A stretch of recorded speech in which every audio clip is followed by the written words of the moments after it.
thank you for the work that you and your colleagues do in support of our students and under this pandemic year in support of our team and our staff. So thank you. I hope everybody is well and that your family is healthy and safe.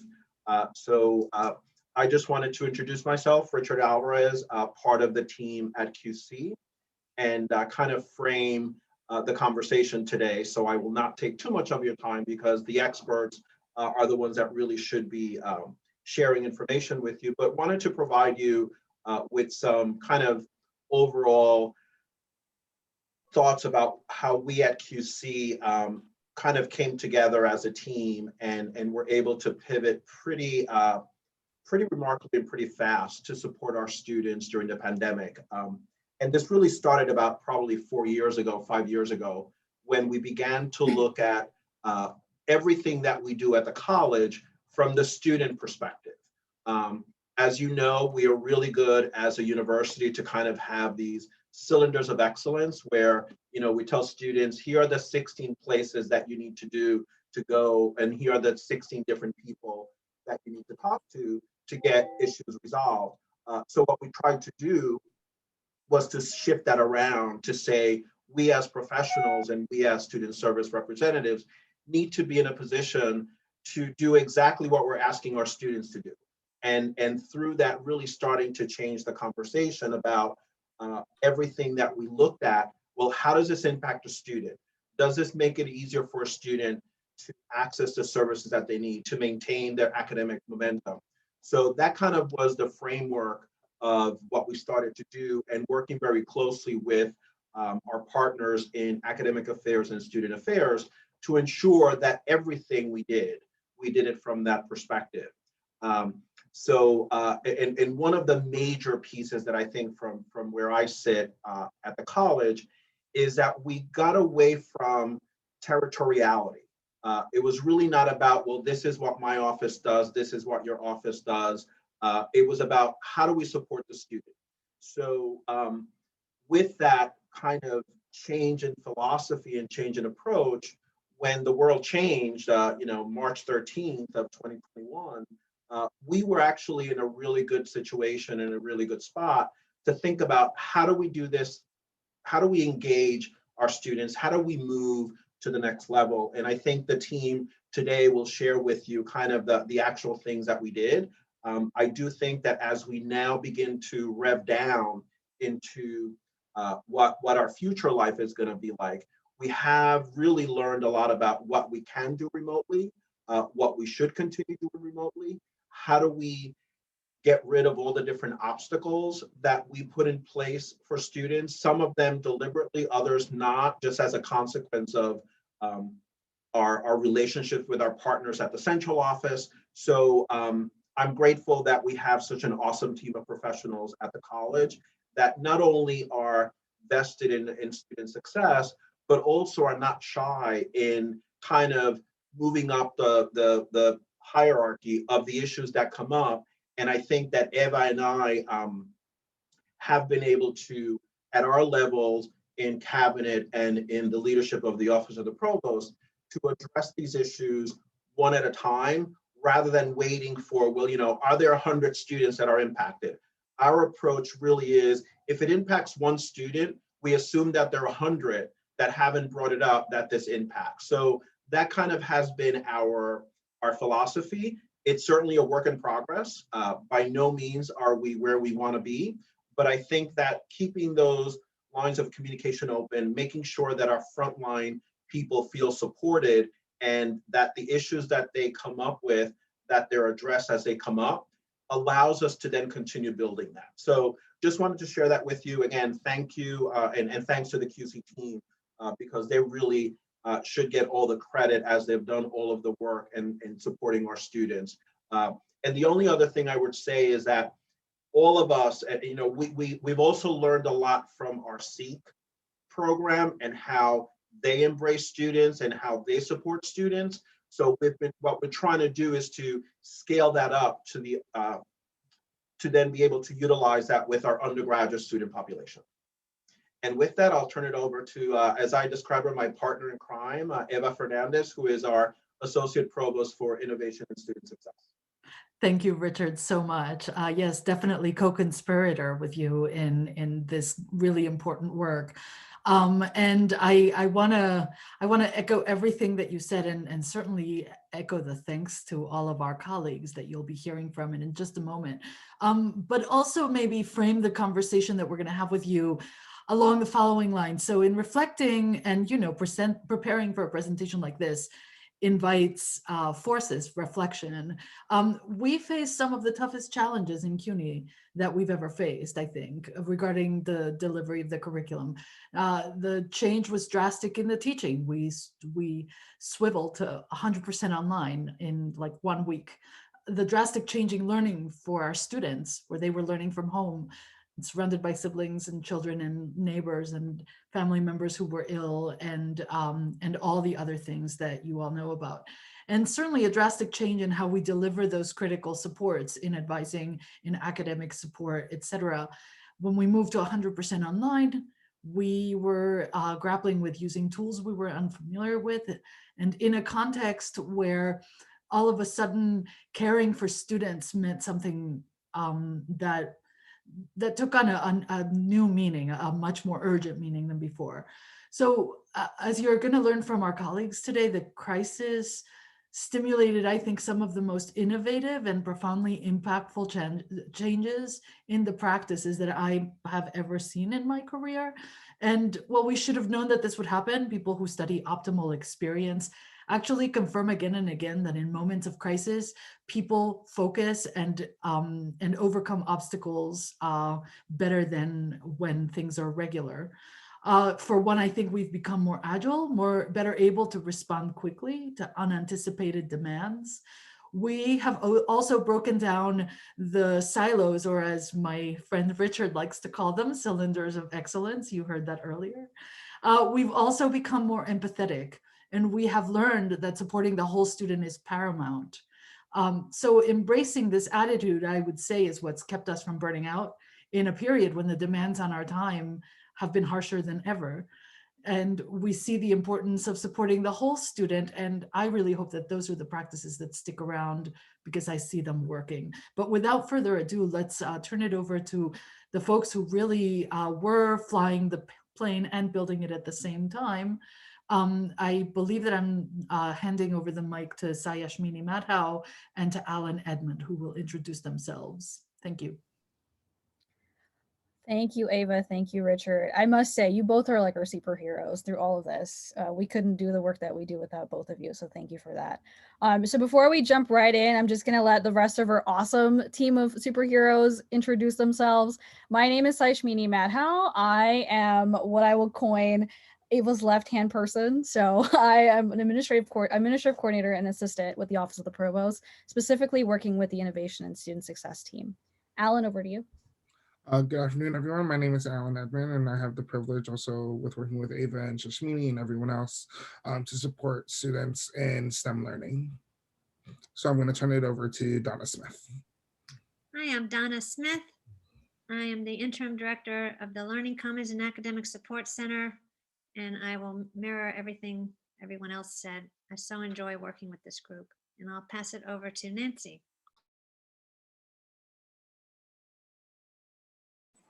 Again, I did that. I'm Nancy Mayer. I'm the Student Support Coordinator for the Academic Support Center. And I'm happy to be working with this group. And I'll turn it over to Marco Navarro.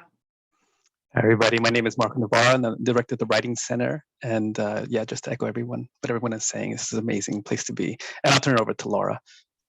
Thank you very much, Marco. Good afternoon, everyone. My name is Laura Silverman. I direct the Academic Advising Center at Queens College, and I look forward to presenting to everyone the wonderful work of my team. Awesome. Thank you, team. So we're gonna jump straight in. So I'm gonna actually pass the mic over to Alan, but before I do so, we do ask that everyone in the room keep your mic muted just to avoid feedback sounds. If you have any questions or want to engage with us, please use the chat to do so. Thanks. So Alan, over to you. So really one of the things that we learned as a part of the pandemic, and even before the pandemic was officially declared, is we as a division learned that we were going to have to throw all of our efforts towards supporting one of the departments on campus called the Center for Teaching and Learning in regards to helping all of these faculty members and staff transition to working remotely. This was not an easy task in any regard. And initially we thought that we would be working to support the CTL in regards to teaching learning module systems such as Blackboard, Google Classroom, and screen sharing technologies via Google Meet. But quickly we learned that it was going to be actually a lot more interactive than we originally thought. Here are actually some pictures from our first 2 days workshopping with different faculty members. You will note the distinct lack of masks and social distancing that we employed at the beginning of this pandemic. It was just one of the things that we learned, and one of the things that even in our rehearsals, we look back on and we're just like, yikes. We cannot believe that we actually stuffed this many people into a room in order to actually to begin to do this process. And the process it was, we learned so much as a result of this that some faculty members and some staff members did not have computers at home, and therefore were not in a position to readily go online, even though we only had a week to do so. Some faculty members had never logged into their email before. Others had never used Blackboard. So really it was about teaching digital. There was a greater emphasis on teaching digital literacy to as many people as possible in order to make this transition as effective. So now we're going to transition to one of the things that we would like to know as a part of your experience as an audience, and where were you early in the transition? Yeah, so I mean, I can't echo this enough. Like looking at these pictures as we were putting this presentation together, the word yikes just comes up. There was no social distancing at all. I remember like there was one bottle of sanitizer being passed around in each of these rooms. So that those few days were just like chaos for us. So as Ellen said, if you can take a moment, and we want to hear from you. We want to engage with you all.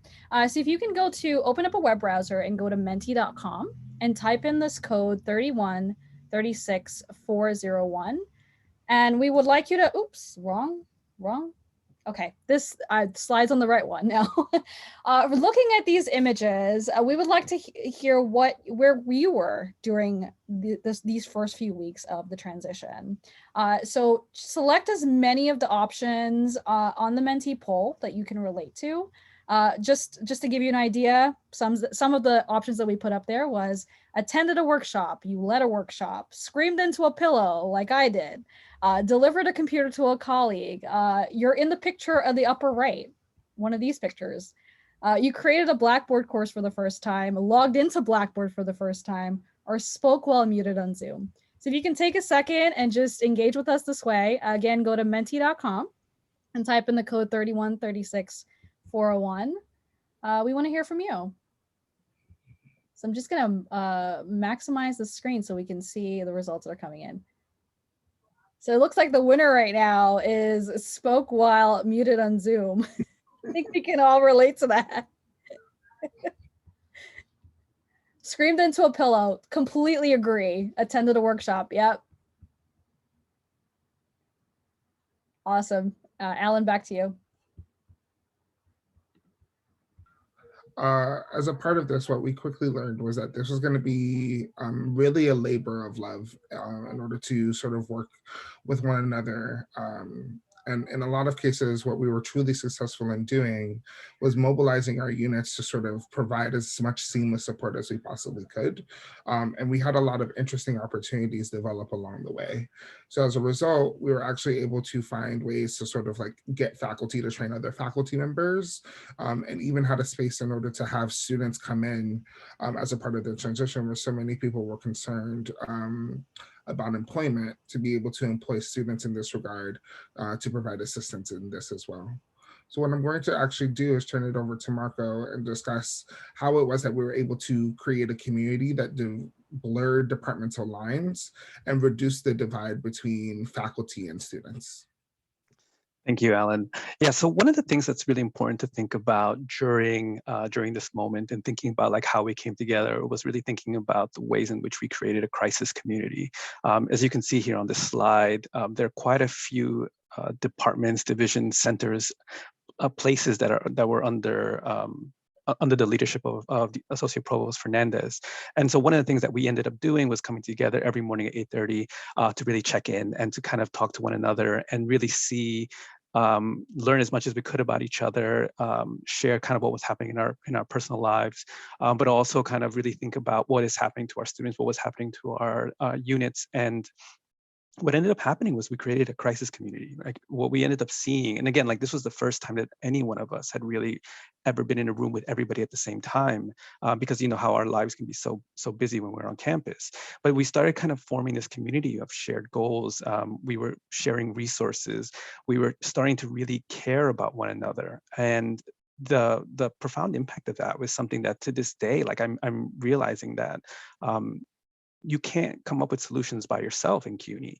You really need your partners. And one of the most beautiful things that ended up happening during this time was really just this way in which we get to see each other. And so, yeah, this was a Google Meet. This is before Zoom. This was us just looking at each other's lives, really kind of getting to know one another's families, our pets, you know, the living rooms, the bedrooms, wherever we were working. And yeah, it was really something amazing to see. But it was really, that was how the community was formed because of that.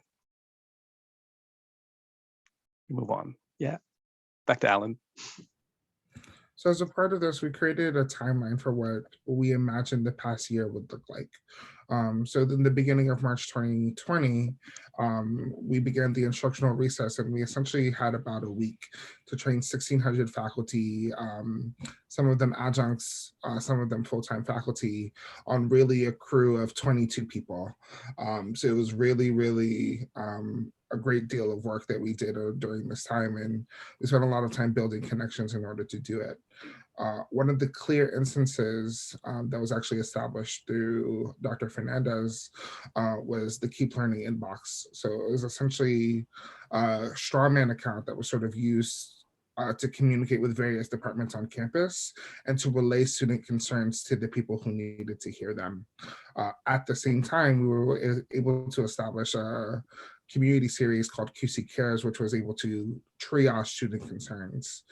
During the recalibration period earlier in April, it sort of pivoted Keep Learning into a focal point as we became the center of device distribution for faculty members and students who needed access to either hardware in the form of a Google Chromebook or an iPad, and for software as well, as we were trying to figure out what free software we could give to students in order to support their learning throughout the course of the semester. During the May to August transition, as we finished the spring 2020 semester and were informed that we would be teaching online for the fall semester, we sort of had to figure out what were the things that we were going to troubleshoot in order to bring QC into a digital learning platform. So I'll actually turn it over to Shashmini to discuss what the fall looked like. So as Alan mentioned, Keep Learning, this was a temporary fix to a problem that we were experiencing. Every single office on campus, as I'm pretty sure every single person in this room, was overwhelmed. There was an influx of emails and phone calls, and students didn't know what to do. Faculty didn't know what to do. And so Keep Learning unintentionally became this like triage center.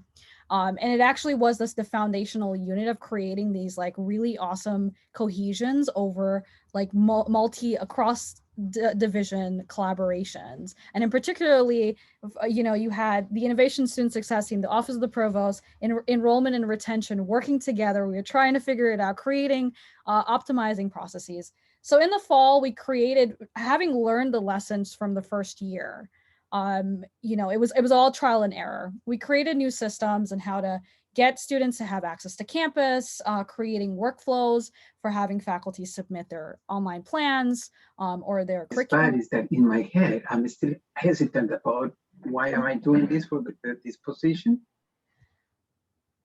So as we continue to transition, using Keep Learning as this housing ground for vetting student emails, we then added additional operations and brought different departments in for different collaborations. And so by February, we had a process in place. Keep Learning was established, and we continued to work to build upon what was already there. Back over to you, Alan. So really, as a part of the spring semester, one of the things that we were really concerned about for this spring is what the new status quo was going to look like.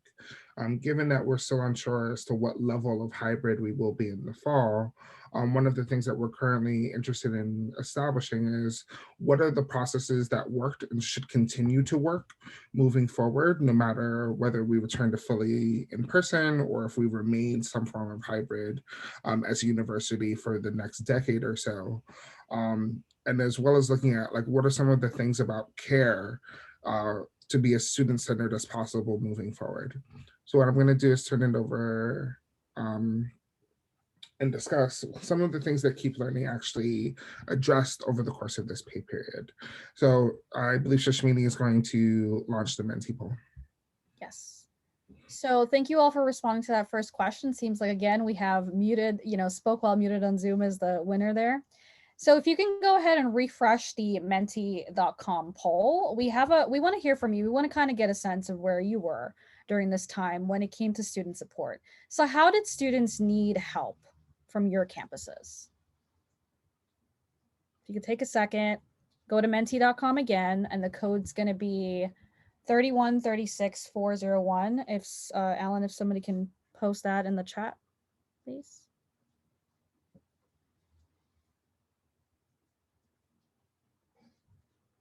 Awesome, we're getting some results in here. So comfort, consistency, resources.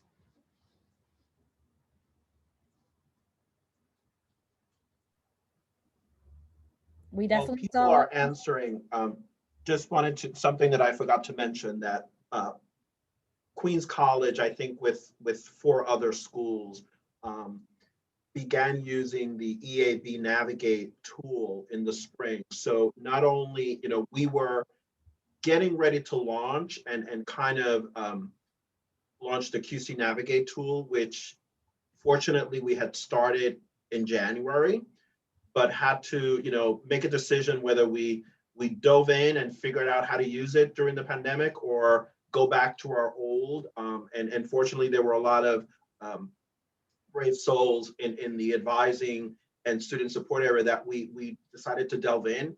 And that tool did allow us to do a lot of the work that you'll hear about today. So for those of you that are in the midst of implementation of Navigate, we'll be happy to share our stories as you continue to implement. Awesome, thank you, Richard. Just double checking, everyone can see my screen, right? You can see our result here? Yep, thumbs up, wonderful. So it seems like the ultimate number one, support the students needed was technology, as that is highlighted here. So I'm gonna turn it back over to Alan because we had a similar experience, a very, very similar experience. So as Shashini just stated, one of the major things that we were concerned with as a Keep Learning team was being able to provide students with the technology that they would need in order to be successful. To that effect, we were actually able to establish a relationship with our Office of Information Technology to sort of figure out how Keep Learning would sort of triage the students and then how orders would be fulfilled by OIT in this particular case. You guys, as we all went through the pandemic, you guys can imagine the sheer amount of responses that we got for students who didn't have a device, needed a device, didn't have Wi-Fi, needed Wi-Fi, were concerned about getting access to the resources that they needed in order to succeed, especially and at the same time while classes are being paused and then resumed while students are trying to figure out how best to deal with their own personal situations.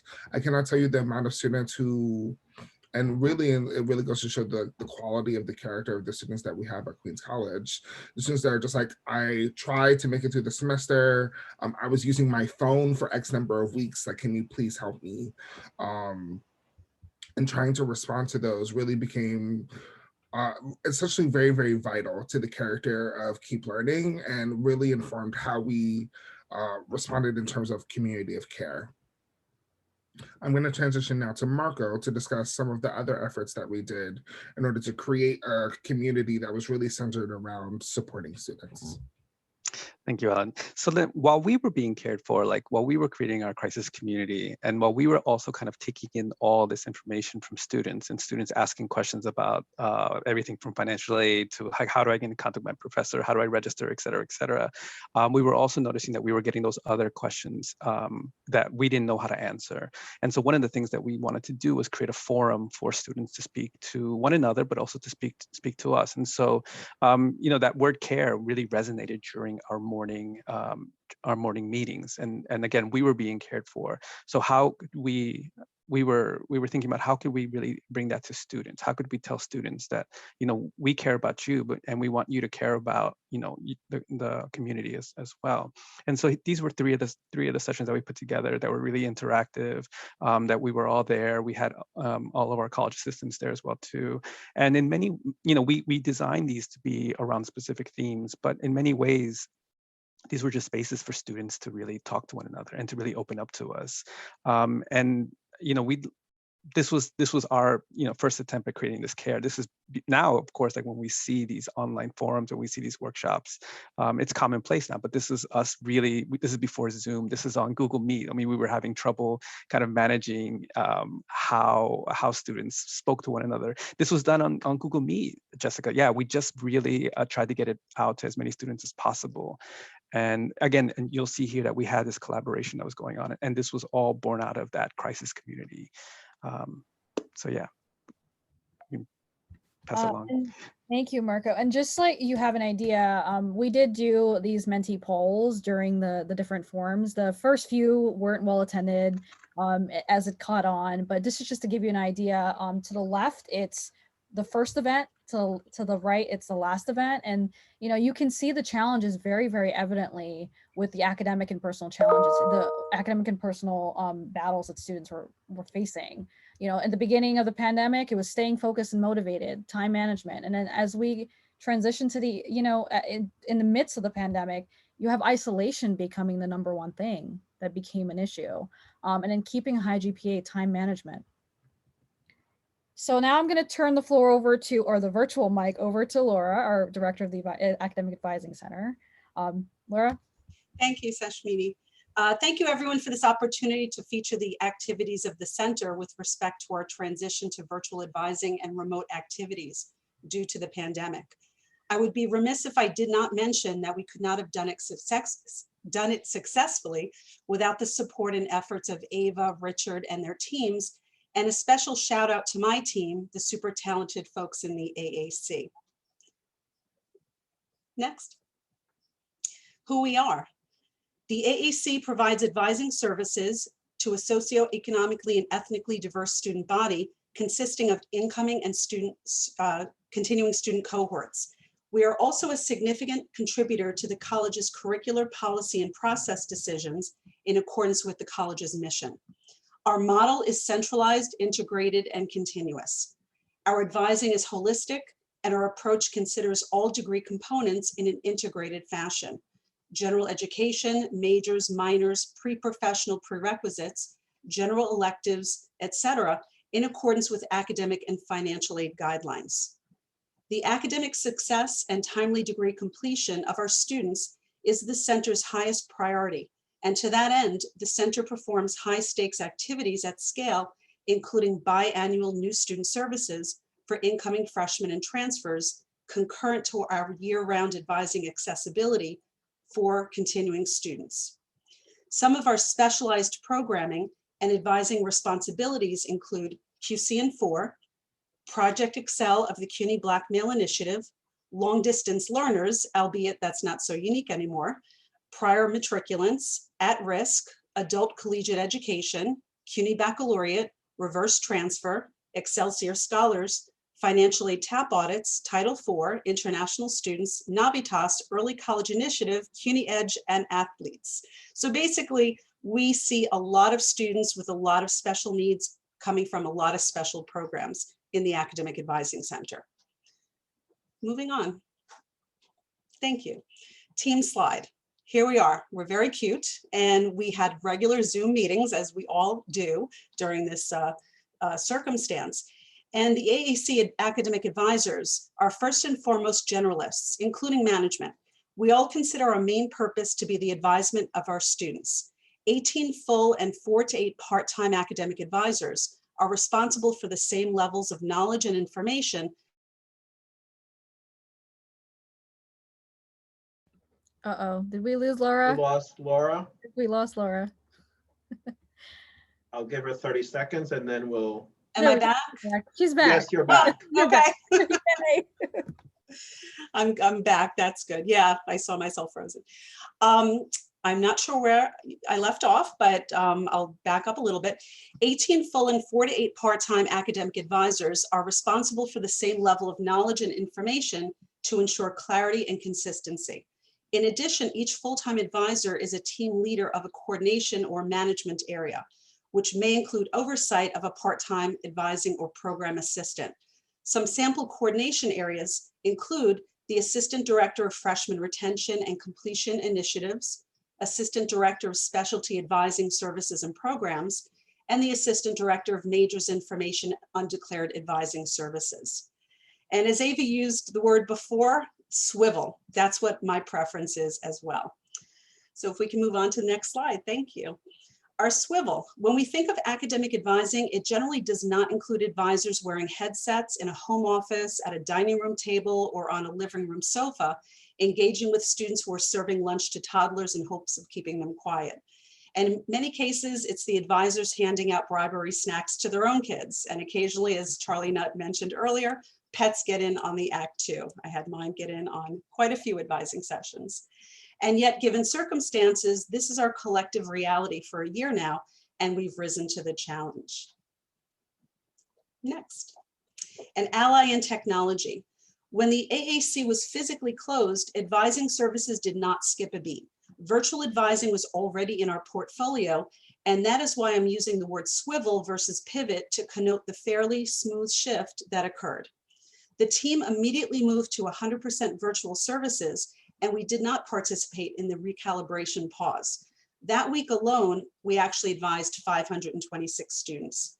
To ensure continuity and accessibility, we maintained our flexible schedule of daytime, evening, and weekend advising options for our students, and advisors used our new QC Navigate technology, as well as several communication options and platforms, including phone, text, e-advising, Zoom, Skype, WebEx, Google Meets, FaceTime, etc.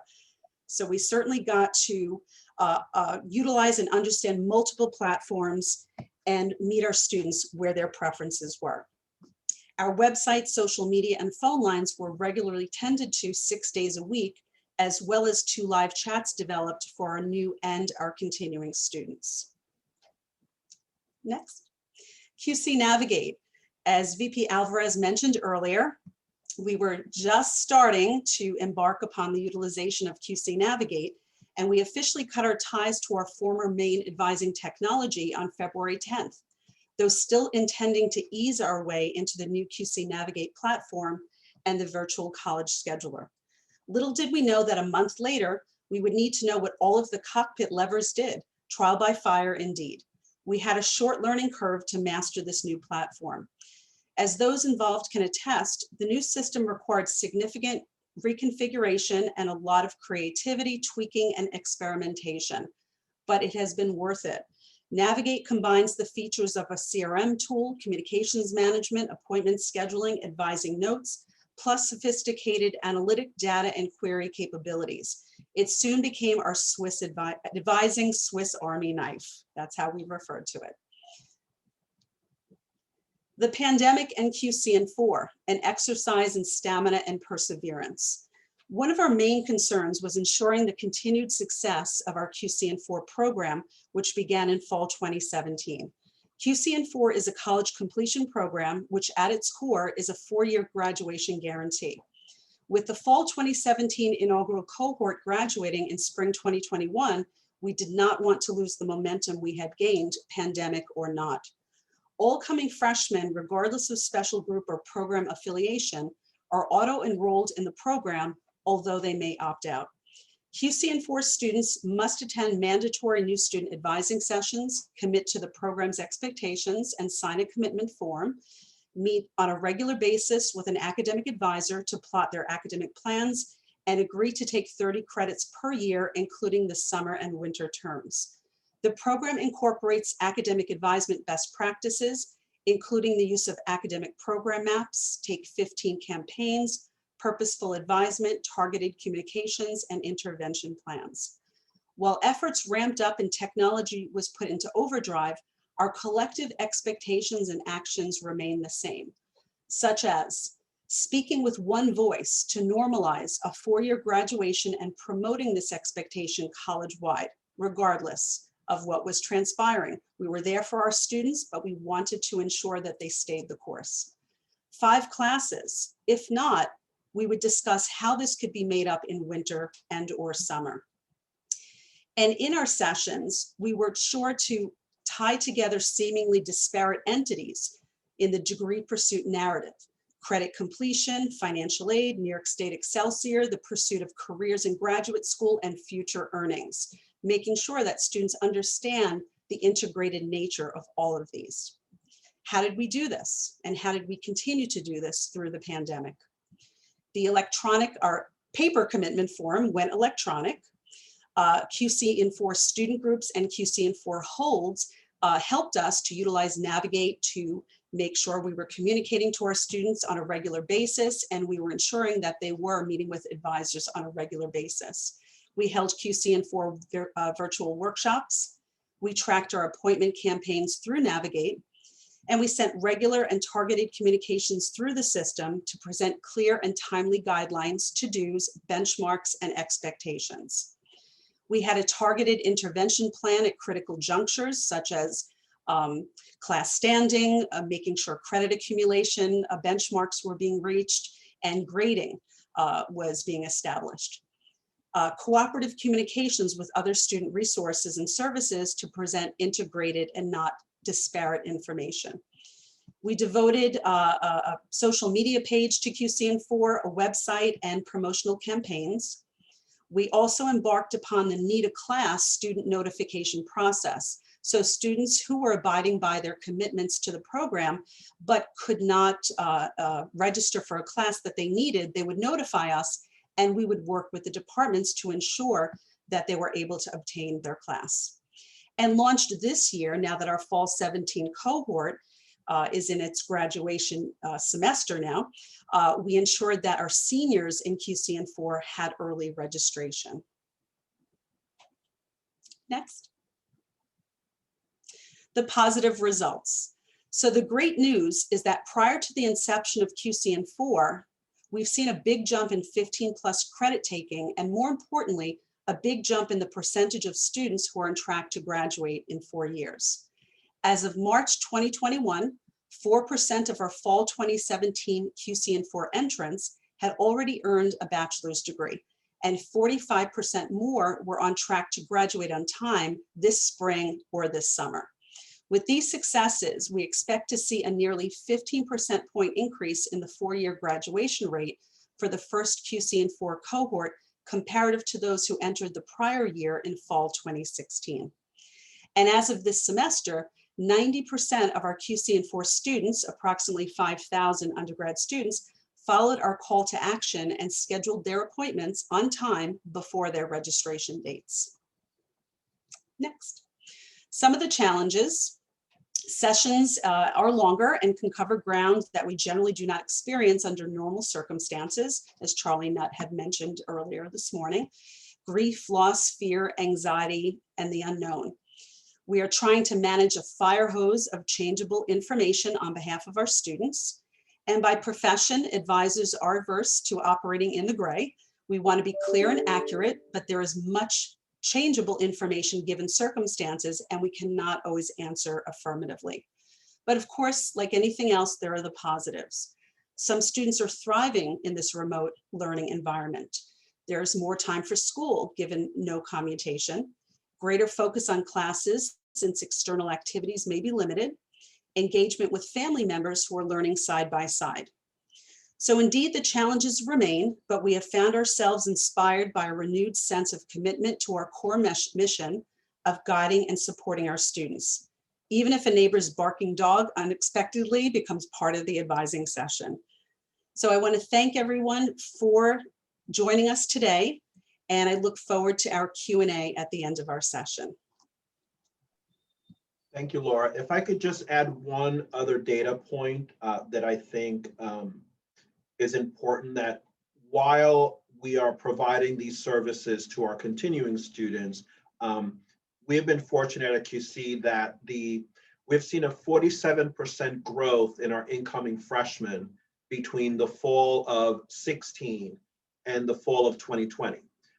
And what that means is that QCN4 cohort and the work that we do with students through academic advising and our other programs, it just creates a lot more opportunity for students to meet with an advisor.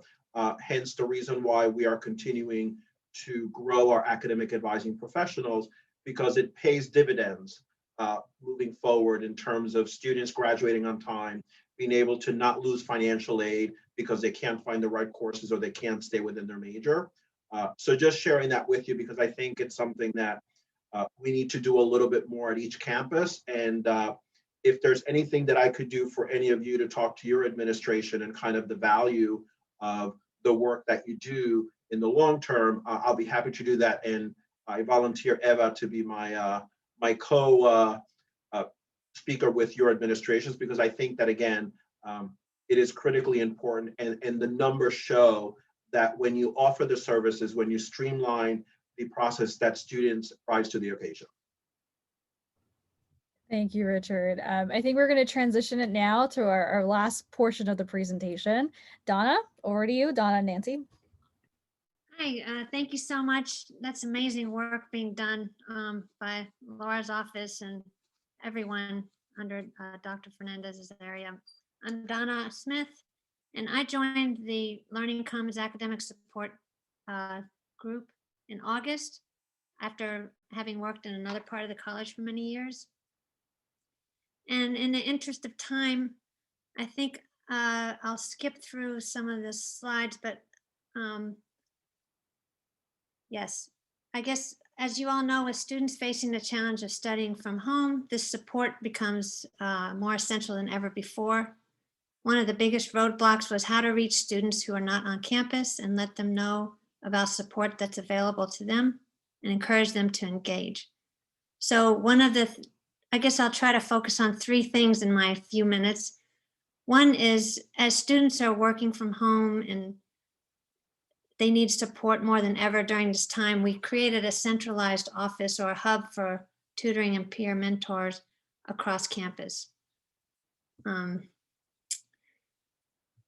So we re-envisioned it as a centralized office where any student that wants tutoring would come to us, and then we would give a warm handoff approach and introduce them to a specific staff or faculty member within the various tutoring areas across campus for an appointment. And on this page, I wanted to show a few of the tools that we used. As VP Alvarez mentioned in the beginning, we also have been able to take advantage and navigate in a very useful way, especially during this online environment. We are using it for students to be able to make appointments for tutoring.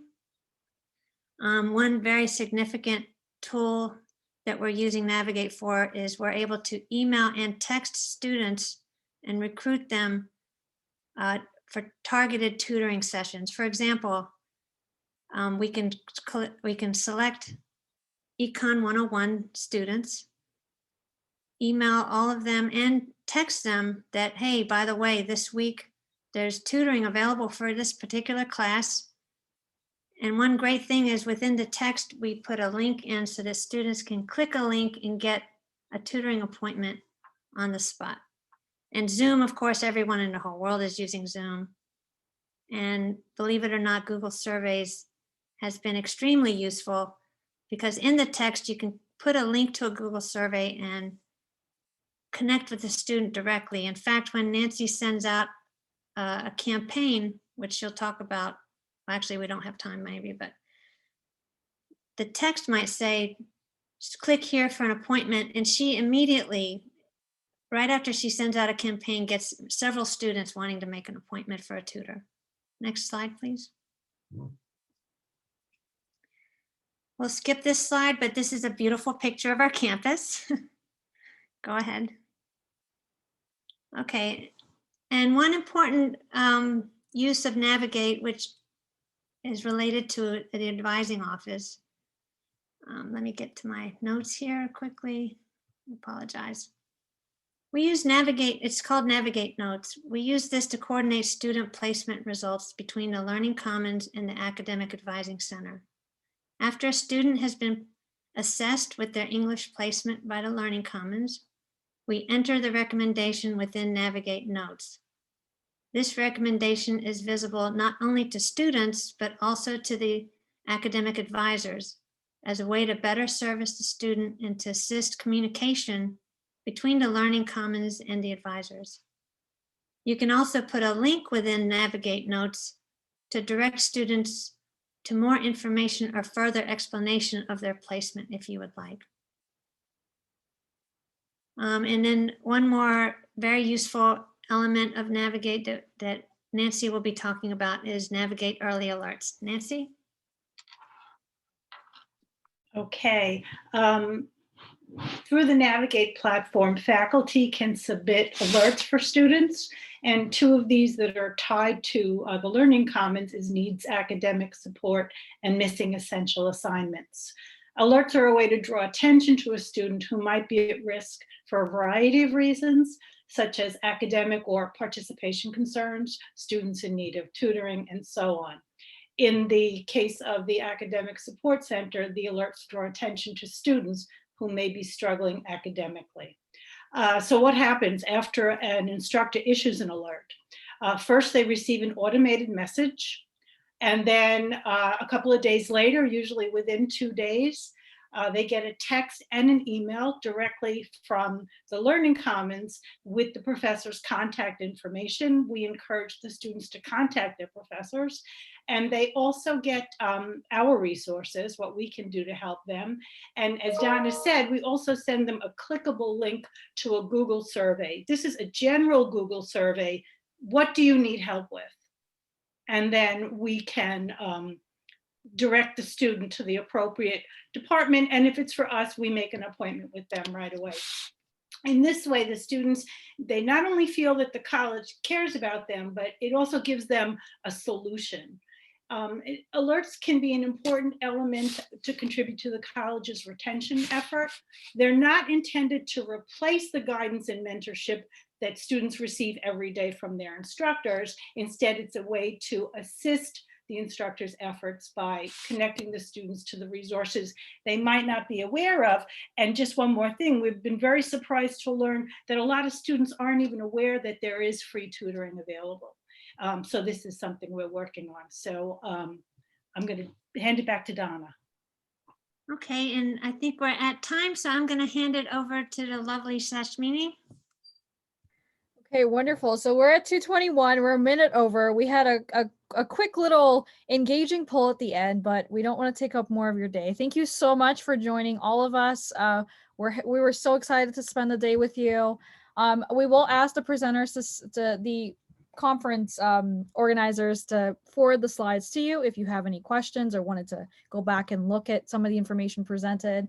Just in terms of contact information, you can find more information about what we created on these websites here. So we have our QC Provost Emergency site, which is essentially a Google site. It has a whole bunch of resources that QC used throughout the pandemic. QC Navigate, we have a separate site for that as well. And then our Keep Learning email in case you wanted more information about Keep Learning. And then we have our presenters' informations here. So VP Richard Alvarez, Dr. Fernandez, Alan, myself, Nancy, Marco, Laura, and Donna. So thank you all again for joining us. We hope you enjoy the rest of the summit. Thank you all. Thank you. This was a great